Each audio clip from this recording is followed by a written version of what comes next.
Ok, queremos compartirles una idea que hemos tenido con Alberto, a todos los que estamos de manera presencial.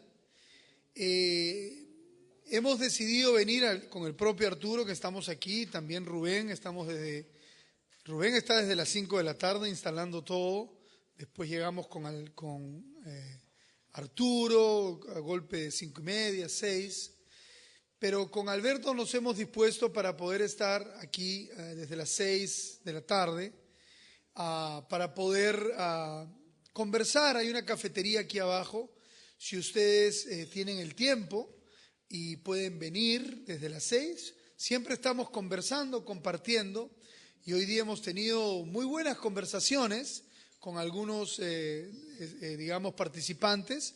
Así que hay preguntas que no necesariamente en un tiempo de preguntas y respuestas como el que tenemos siempre, pues se pueden todas resolver, pero sí en un tiempo de café, en un tiempo de compartir. Así que vénganse por favor desde las 6 de la tarde, aquí estamos con un cafecito rico, con un sanguchito, depende del hambre, y compartimos y bueno, yo particularmente estoy aprendiendo muchísimo de Alberto y sentándome ahí mientras él va contestando preguntas, yo también me acoplo ahí para ir aprendiendo. Bueno, vamos con las preguntas entonces.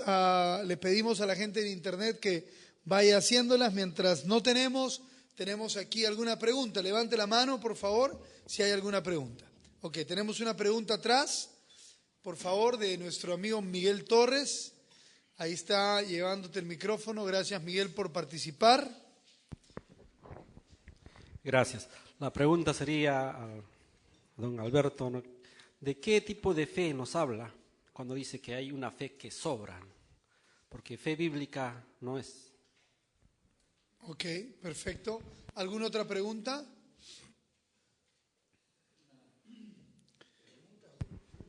Preguntas, dudas, reservas, objeciones, etcétera.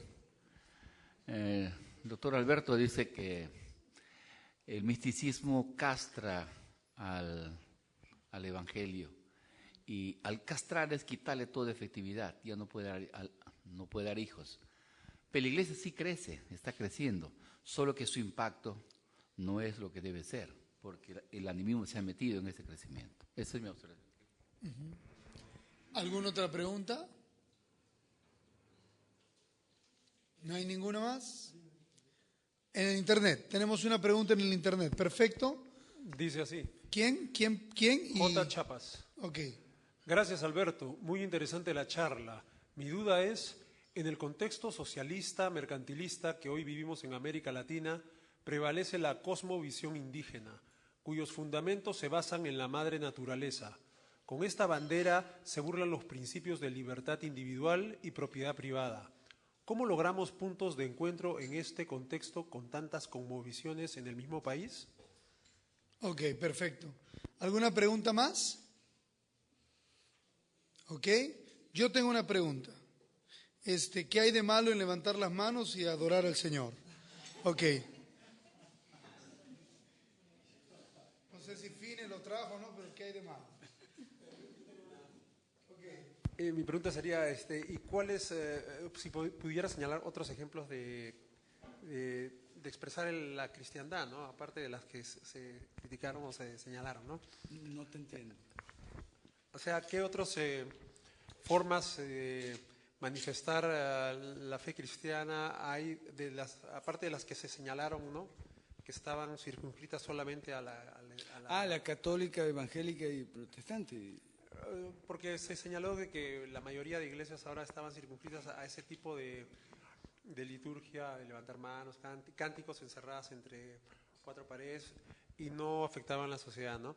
¿Qué otras formas del cristianismo existían, digamos, desde su punto de vista, ¿no? Que pudieran ser válidas o que también incurren en esa misma problemática, ¿no? Señalada. Sí. Ok.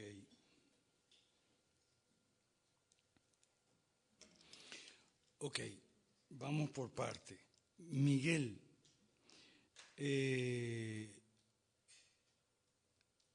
en todos los periódicos, en la televisión y en la radio tú ves una cantidad enorme de horóscopos. Hay una cantidad enorme de gente que cree en los horóscopos, cree mucho en los horóscopos, en el tarot. O sea, fe es lo que sobra. Ahora, ¿en qué es esa fe? Bueno, ahí es distinta gente, dependiendo de su cosmovisión. Algunos tienen fe en el tarot, otros tienen fe en el horóscopo, otros tienen fe en el brujo, en el chamán, otros. Fe es confianza. Cuando tú tienes confianza en algo y no estás exigiendo pruebas inmediatas, exigiendo razones o cosas, simplemente tienes confianza. Una de las cosas que habíamos visto en el animismo es que el animismo es pragmático. El animismo se pregunta, la prueba de la verdad para el animismo funciona. ¿Ok? Por ejemplo, el Feng Shui, que está muy de moda ahora, que el Feng Shui, dale con el Feng Shui. ¿Ok? Bueno, o sea, acomodar los muebles, que la mesa tiene que estar así, para que atraiga las vibras buenas y para que... eso tiene que ver con una coordinación que en el animismo y en la nueva era también, porque la nueva era lo que es una reedición más o menos occidentalizada del hinduismo y otras religiones mistéricas orientales. ¿Okay? Entonces, en esas religiones son panteístas. Panteísta significa todo es Dios, por lo tanto nosotros también somos Dios.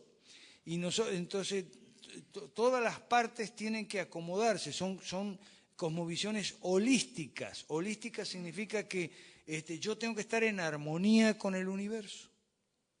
¿Okay? Entonces, para yo estar en armonía con el universo, yo tengo que disponer la cama, la mesa, de cierta forma, etcétera, para conservar y mantener mi armonía con el universo. ¿Por qué? Porque yo soy parte del universo, no puedo ser y el universo es Dios. O sea, no puedo ser discordante. ¿Ok? Entonces, ¿la gente tiene fe en eso? ¿Tiene mucha fe? Muchísima fe. Entonces, fe en ese sentido yo digo que fe sobra. ¿Ok? Y los misticistas tienen mucho... bueno, antes que nada vamos con... No hay nada de malo en levantar las manos, si quiere levantar las manos. Pero sí hay una cosa de malo en exigirlo, como decir, mire, el que no levanta la mano no quiere a Dios, o el que no levanta la mano quiere a Dios menos que el que sí levanta la mano. El que no habla en lengua no tiene el espíritu, chao. Entonces te miro así. ¿Ok? Eso sí tiene de malo, o sea, una cosa intolerante, ¿no? O sea, una intolerancia a la variedad y a la diversidad. Vamos a mostrar algo aquí, por favor. Una amarillita que estaba por la mitad. Sí, el PowerPoint.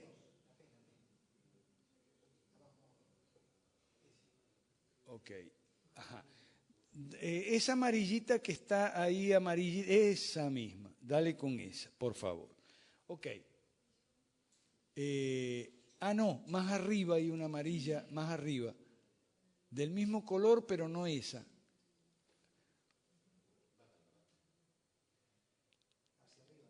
Sí, más hacia adelante, hacia el comienzo, los números bajos. Ok. Esa que está ahí, a ver, la 17, ¿cuál es? Ajá. Ok.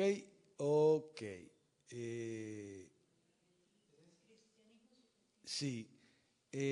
Pero no es esa la que yo estaba buscando. No. Vas más abajo. Dale como a la... Dale. Más. Ok. A ver. Esa verde. La verde. Sí. Ajá. Ahí está. Ok. Ahí está. Míralo, 9. Anticredalismo. Tú entras en una iglesia cristiana y preguntas, nadie conoce la Confesión de Westminster.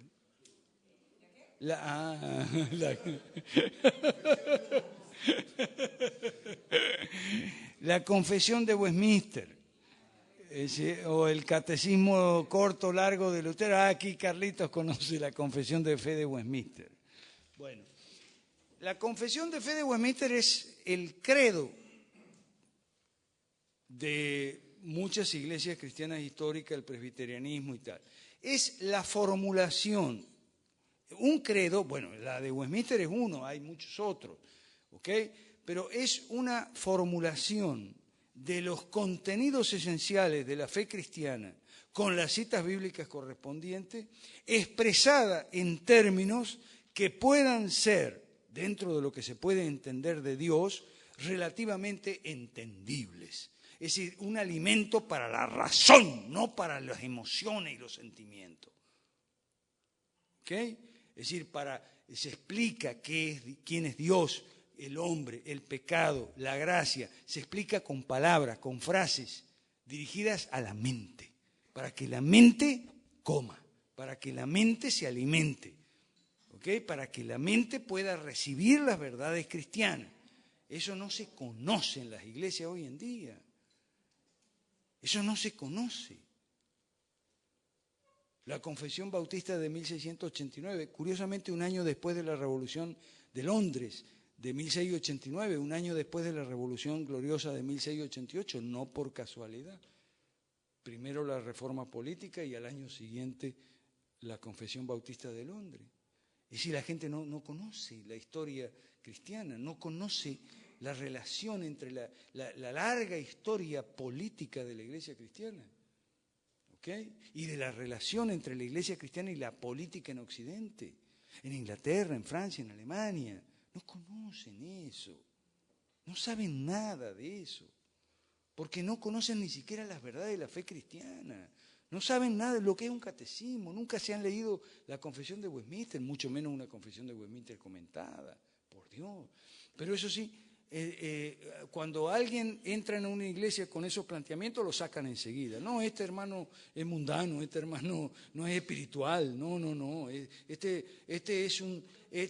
a mí una vez un pastor me sacó de una iglesia acusándome de teólogo razonador, como si fuera algo, como si fuera un delito. No, porque usted es de los teólogos razonadores. Bueno, la Asamblea de Westminster, déjeme decirles de dónde salió la Confesión de Westminster. En la Asamblea de Westminster reunió una asamblea grande, estuvo sesionando varios meses, años incluso, para redactar la fe cristiana en términos comprensibles, ¿okay? Y bíblicos, por supuesto. Los artículos de la fe cristiana, y esas eran unas luminarias, eran lumbreras, eran teólogos, por supuesto, eran teólogos, pastores y también doctores en derecho, médicos. Otra clase de gente muy ilustrada de la Inglaterra de ese tiempo, y de ahí salió la Confesión de Westminster. Pero hoy en día se desdeña eso en las iglesias, se desprecia. Y entonces, lo que hay contra la gente que dice, pero bueno, es o hay una abierta hostilidad, o sea, te sacan de la iglesia como me sacaron a mí, acusándome de teólogo razonador, o en todo caso hay una displicente ignorancia, sí, está bien, pero no se le da mucha importancia, ¿ok? Entonces, eso se llama anticredalismo. No, porque esos son dogmas, y entonces hay que estar en contra de los dogmas, lo cual es un dogma, y además es un dogma del posmodernismo, relativismo, o sea, el ir en contra de los dogmas. Son dogmas, pero ¿qué quiere decir dogma en griego? Opinión compartida, eso quiere decir dogma, ¿ok?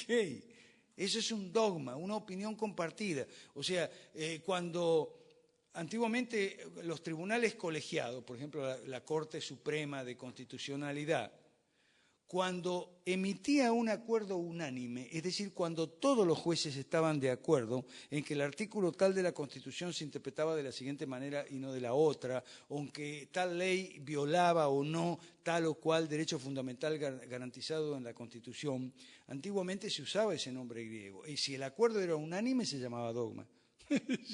Hoy, no, dogma, dogmático. eso es anticredalismo. Se considera que un credo es un dogma. Sí, es una opinión compartida. O sea, antidenominacionalismo. Ahí está la uniformidad y la pobreza. Hoy en día en las iglesias dicen, no, las denominaciones se acabaron. No, aquí no hay denominaciones. No. Wrong. Dios ama la diversidad. Por eso las tribus de Israel eran 12. Y cada una de las 12 tenía sus distintivos, sus banderas, sus himnos, su forma particular de hablar. Y Dios amaba al pueblo de Israel, porque era un pueblo diverso. Hoy multiculturalismo, pero de boca para afuera. ¿Ok? En las 12 tribus que originalmente eran 12 y media, cuando se repartió, cada una tenía su territorio, cada una tenía su forma de gobierno. O sea, era un federalismo, ¿no? Y un municipalismo, porque a su vez dentro de cada tribu había aldeas. ¿Ok? Entonces, las denominaciones en la iglesia neotestamentaria son como las tribus del pueblo de Israel. ¿Qué hay de malo? Tú me dices, ¿qué hay de malo en levantar la mano? Nada hay de malo. Lo malo es la uniformidad. Todo el mundo levanta la mano. El que no levanta la mano no es cristiano. Eso es lo malo. No es levantar la mano. ¿Ok? Es el decir, no, aquí no hay más denominaciones porque no hay más, no, todos somos iguales.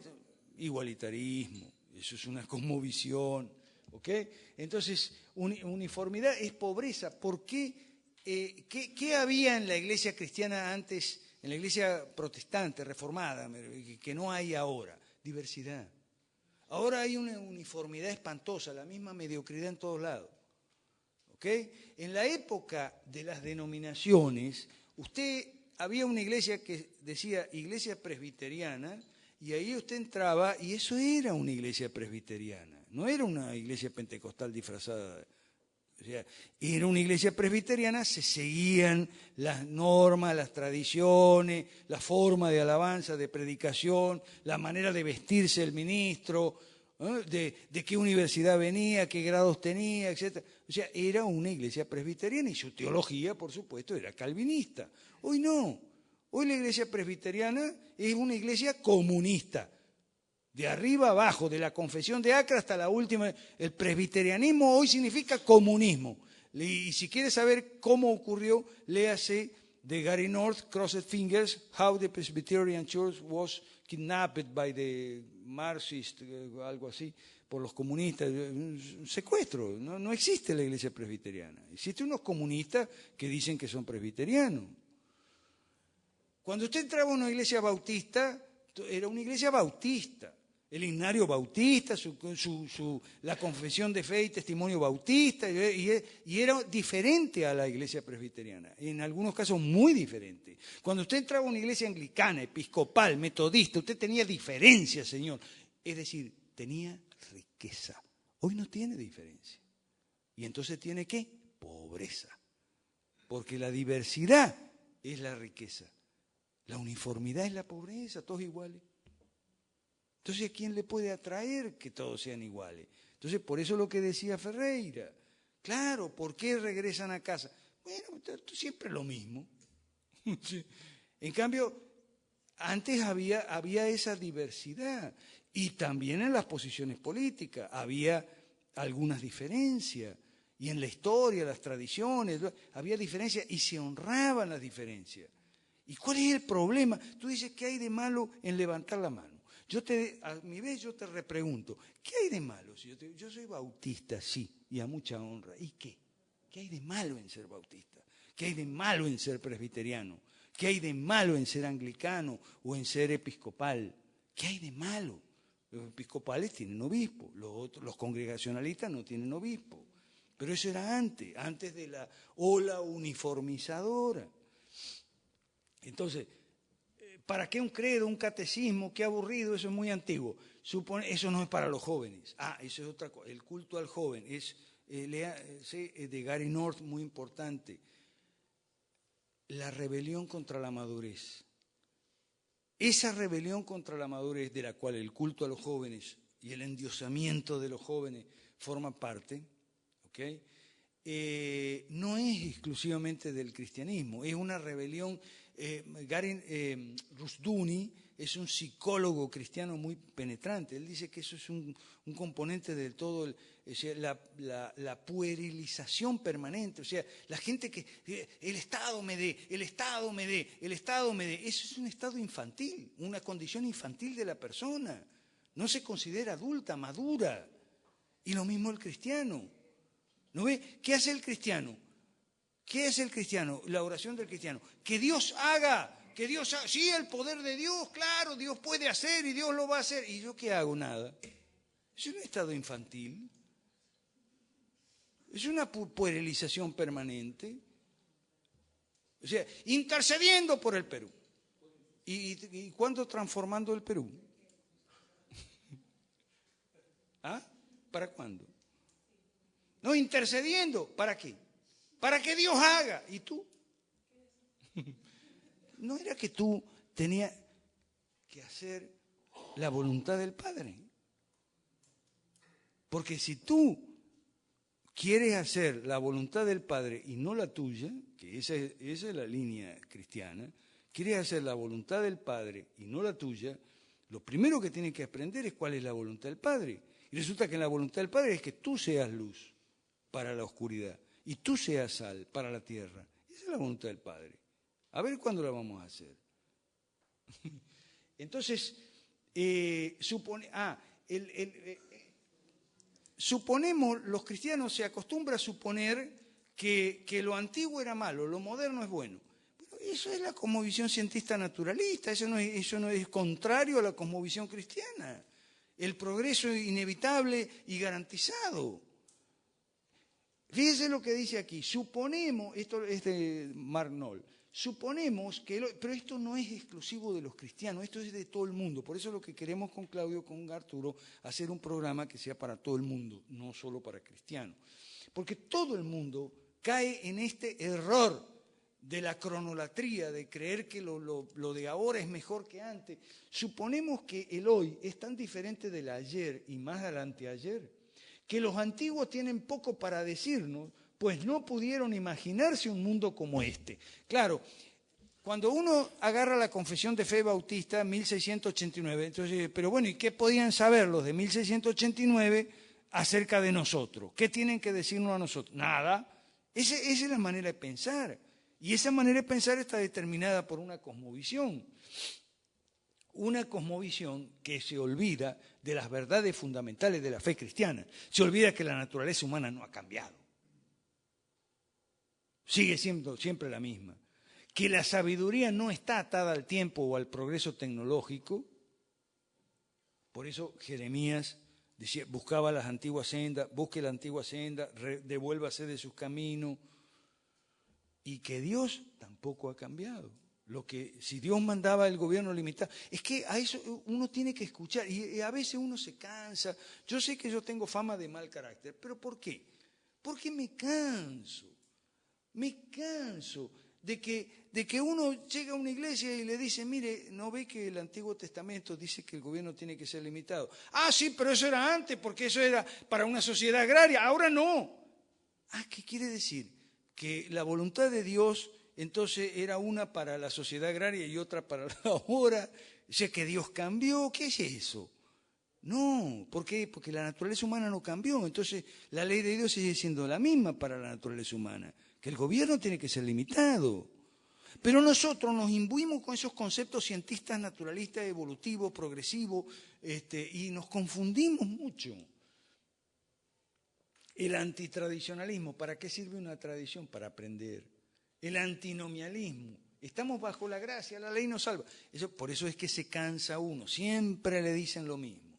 Eso es lo que cansa y eso es lo que a veces le hace perder los estribos a uno. A mí en particular me hace perder los estribos. ¿Qué me hace perder los estribos? Que me cansa que me repitan siempre lo mismo. Por eso yo les digo, invéntense una nueva, por favor. O sea, cansa escuchar siempre lo mismo. Cansa escuchar, estamos bajo la gracia, no bajo la ley. La ley nos salva. Sí, pero eso, y te lo dicen como diciendo la ley no sirve. ¿Ok? Sabemos que la ley nos salva, pero sirve a otros propósitos. Entonces uno tiene que explicarlo a una gente, ¿no? Entonces después va a otra iglesia, le dicen lo mismo, tiene que explicarlo de nuevo. Después otra gente le dice exactamente lo mismo, tiene que explicarlo una vez. Llega un momento que uno tiene que explicar 12, 15, 20, 30 veces las cosas. Porque además la tiene que repetir a veces la misma gente. No lo termina de entender o lo entendió hoy, pero mañana ya se lo olvidó y se lo tiene que volver a decir. Entonces eso es lo que cansa y hace perder los estribos a veces a la gente, a uno que tiene que estar... por lo cual yo siempre pido disculpas por mi mal carácter. Perdón, no, es que tiene que ver un poco con todas las otras. Yo sé, ok, pero es que tiene que ver con el crecimiento. Tú me dices que crece la iglesia. Crece numéricamente. ¿Pero acaso lo numérico es la única? Eso es Finney. Antes de Finney, el cristiano era calvinista. O sea, el que redarguye, el que ve, el Espíritu Santo, es Dios. No tú, ni el predicador tal, ni el evangelista tal, que tiene unas estrategias fabulosas y que tiene 5.000 aquí y 5.000... No. Entonces crece, pero crece numéricamente, sin conocimiento, crece sin formación.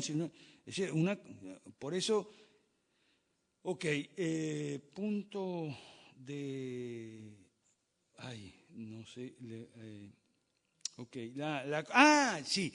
El chico de Guatemala, amigo nuestro, que pregunta que cómo hacemos con un punto de encuentro, y con esto termino. Un punto de encuentro entre diversas cosmovisiones. Mire, el problema es el siguiente, y esto tiene mucho que ver con la política, ¿no? Y en general con la filosofía. ¿Qué busca usted? ¿Busca la verdad o busca un consenso?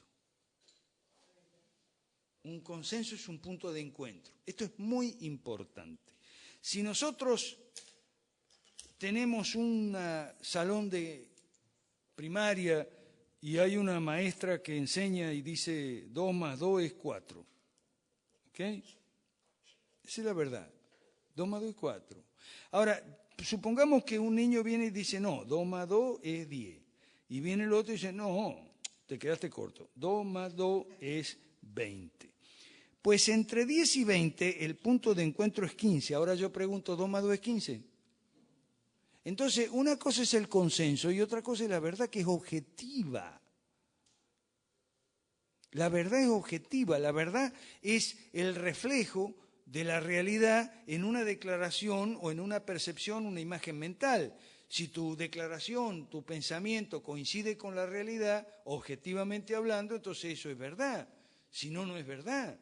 Entonces, y no me salgan con la respuesta mística, por favor. Cristo es la verdad. Sí, yo sé que Cristo es la verdad, pero eso es, hay que mucha tela que cortar y hay que analizar bien qué quiere decir esa fórmula. Entonces, 10 más 20, 10 más 20 dividido 2 es 15. El consenso es 15. Bueno, los alumnos, por más que se pongan todos de acuerdo, no pueden decirle a la maestra, mire, señorita, hemos llegado al consenso de que es 15. O sea, ¿qué buscamos? Buscamos un modelo de gobierno justo, como dice Claudio, que le llama justo al gobierno limitado. ¿Buscamos un gobierno justo o un modelo de gobierno de consenso? Porque si lo que queremos es consenso, eso es lo que tenemos. Punto medio, eso es lo que tenemos. Mire, las dos fuerzas convergentes son mercantilismo y socialismo. Punto medio, consenso, eso es lo que tenemos. Tenemos un sistema mixto, medio mercantilista y medio socialista. Entonces, consenso tenemos. Lo que no tenemos es un gobierno justo. O sea, es importante que nos cuestionemos, que nos preguntemos si queremos buscar en todo terreno, en la política, en la economía, en la vida diaria, si queremos buscar la verdad o si queremos un consenso. Un padre no puede dejar que los hijos decidan por consenso a qué hora se van a ir a acostar. Porque entonces decidir por consenso es buscar el punto medio. Entonces, si tiene 4 hijos de 6, 2, 3, 4, 5 años, entonces pueden decidir por consenso los niños a irse a acostar a las 2 de la mañana, porque uno era a las 8, quería ir a las 8, otro quería ir a las 10, entonces el punto medio es acostarse a las 2, 3 de la mañana. Eso queremos para nuestros hijos, Humberto. Una pregunta, ¿qué parecido o similitud tiene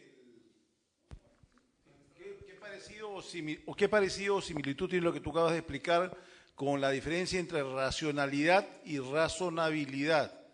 ¿Acaso el hecho de hacer un par de concesiones en una plataforma política liberal como son el tema del subsidio a la salud y a la educación no es una concesión que se hace a la verdad para poder, digamos, encontrar un punto medianamente medio y evitar confrontaciones en la batalla política? Porque como tú sabes, pues la política es una guerra, ¿no?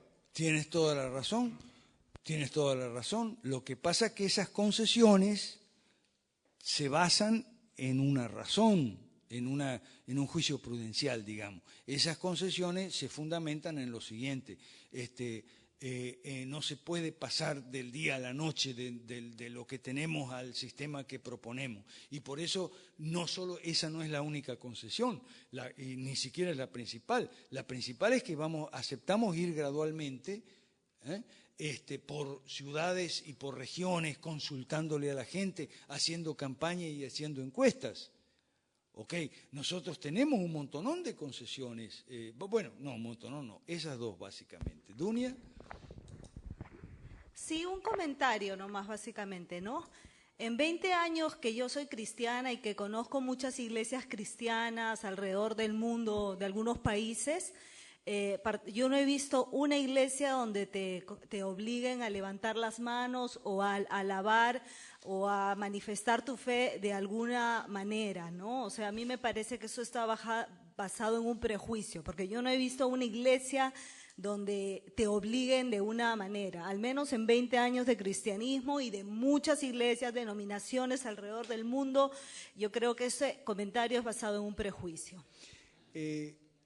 Claro, lo que pasa es que tú muy bien dices que para encontrar esa variedad, esa diversidad, tuviste que viajar por el mundo. Lo que pasa es que en nuestros países latinoamericanos no tenemos esa variedad o diversidad. En nuestros países americanos reina esa uniformidad. Entonces, por supuesto, no es que te obliguen, pero no tienes opciones, ese es el problema, ¿ok? Tienes una oferta uniforme, ¿ok? Es decir, una sola clase de leche, una sola clase, o sea, talla única, eso es lo que tenemos, cristianismo talla única. ¿Y sabe por qué? ¿Y sabe por qué? Porque también tenemos política talla única, economía talla única, educación talla única, todo talla única tenemos, o sea, no tenemos diversidad. ¿Puede explicar un poquito el tema de la talla única? Porque solamente hay una forma de seguir a Cristo.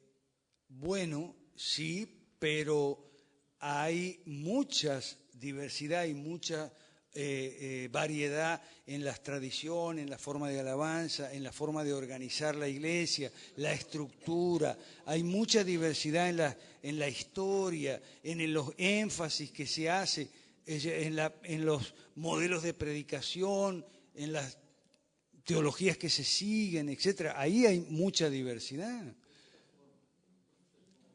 Está bien, pero hay diversidad y hay opciones. En el subdesarrollo no, es que si quieren no tomemos el ejemplo de la iglesia. Entonces, política, todos los partidos son iguales. También tenemos política talla única, economía talla única también, porque no son muchas las empresas que se permite que surjan y que se desarrollen.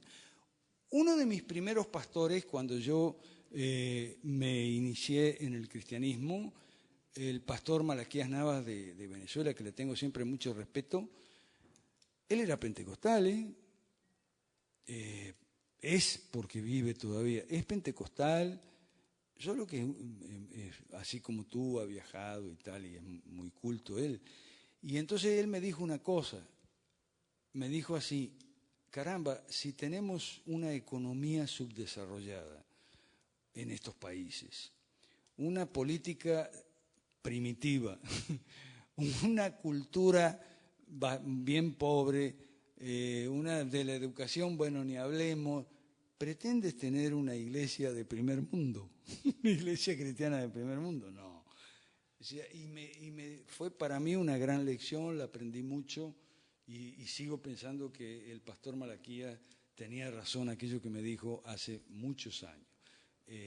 Por eso, como pienso que el pastor Malaquías tenía razón, también pienso que Claudio y la gente que nos estamos reuniendo en Perú Nuevo y en otras, con otra gente del liberalismo clásico que no es de Perú Nuevo, porque no todo lo liberalismo clásico es Perú Nuevo, ¿ok?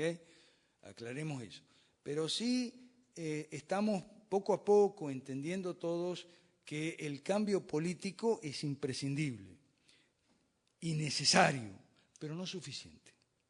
¿Qué quiere decir eso? Que tiene que haber otros cambios, que son los que estamos promoviendo en Perú Nuevo, en la educación, en la familia, en las profesiones, en los gremios, los sindicatos, los cuerpos profesionales, las universidades, y también las iglesias cristianas, ¿okay? Y que el cambio, como decimos, el cambio político es urgente, necesario, imprescindible, pero no suficiente. O sea, el cambio político no es la panacea que nos va a resolver todo. Este cambio tiene que venir acompasado con otros cambios en otras esferas o en otras áreas o en otros montes, llámale como quiera. Muchas gracias.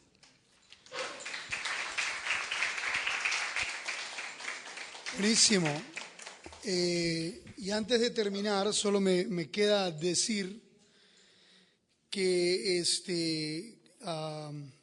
como una experiencia, un testimonio, cuando yo conocí a Dios, hace más o menos 23 años ya voy a cumplir, éramos el 1% de cristianos bíblicos, vamos a llamarle, lo que llaman los cristianos evangélicos, y hoy es más o menos 4%, es bastante. Y es porque básicamente la Iglesia Católica, a la cual muchos o la mayoría de los cristianos evangélicos pertenecíamos, había una liturgia muy aburrida y no había mucha espiritualidad, o sea, no se sentía nada en las misas, ¿no? Entonces, cuando las iglesias evangélicas empezaron a traer un despertar desde la Alianza Cristiana y Misionera, que en ese tiempo y hasta el día de hoy creo que no levantan las manos, o creo que sí, pero en ese tiempo por lo menos no. Yo sí he paseado, no las iglesias de fuera, he paseado casi todas las iglesias de adentro, no solo de Lima, sino del Perú, y sí hay mucha diversidad de todo tipo y de toda forma, pero sí definitivamente este apogeo de por qué la gente se ha sentido atraída, porque ha habido una presencia de Dios en esas iglesias y la gente se ha sentido atraída y tocada por Dios, sanada por Dios, ministrada por Dios, y los pastores, incluyéndome a mí, muchos muy eruditos y muchos no conociendo mucho, han compartido las cosas de Dios y ha traído definitivamente un cambio a miles de personas, y miles de lugares han sido cambiados también porque esas personas viven en lugares. Entonces delincuencias han bajado, ha habido un trabajo de Dios tremendo. Yo particularmente he predicado en 3, 4 barrios de los más bravos, y gracias a que hemos puesto ahí una iglesia con el Espíritu de Dios, los barrios han cambiado, la delincuencia se ha reducido. O sea, yo lo puedo contar y miles pueden contar lo mismo también. Ahora, lo que sí yo veo es que en medio de toda esta bendición, lo que Alberto llama el pentecostalismo, lo que sí yo veo es que, y eso lo hemos notado hace unos 3, 4 años, algunos líderes de jóvenes, que ya no somos tan jóvenes, pero somos líderes de jóvenes, que nuestros jóvenes conocen más de la música cristiana, de la alabanza del grupo tal, que de la Biblia. Sin decir, mencionando que muchas iglesias sí tienen lo que tú llamas un catecismo, fundamentos bíblicos, que es el catecismo. Lo tienen muy claro y lo enseñan muy bien, y algunas iglesias tienen seminarios bíblicos también. O sea, no toda la iglesia tiene una ignorancia, pero en su mayoría, por este crecimiento y por este apogeo, de alguna manera algunas iglesias sí han descansado, y eso lo digo en el Facebook en este momento a cada rato, que han descansado en todo este mover de Dios tan lindo y tan precioso que se sigue dando en las iglesias y que sigue bendiciendo a mucha gente, pero que es tiempo también de poder estudiar a profundidad lo que yo llamo todo el consejo de la palabra de Dios. Y creo que el volver un poco a los reformadores, el volver un poco a estudiar a un Calvino o a un Lutero, creo que va a hacer mucho bien a la iglesia, sobre todo para entender que la iglesia tiene un papel fundamental de ser luz, no solamente en un barrio, sino en una nación. Por eso estamos haciendo este movimiento Perú Nuevo, por eso estamos haciendo esto, porque la iglesia, columna y baluarte de la verdad, tiene que ponerse de pie y decir cuál es la verdad con respecto a la economía, cuál es la verdad con respecto a la política, cuál es la verdad con respecto a cómo debe ser la educación. Es importante y la iglesia tiene que hacerlo. Y por falta de conocimiento en la palabra, pues nos hemos quedado un poquito. Entonces, con esto termino. No se olviden de llevar sus materiales, sobre todo el de Cosmovisión hoy día, que va a estar muy rico para la semana. Y nos estamos viendo. Vénganse un poco más temprano, por favor, para compartir desde las 6 de la tarde aquí. Que Dios les bendiga. Nos vemos.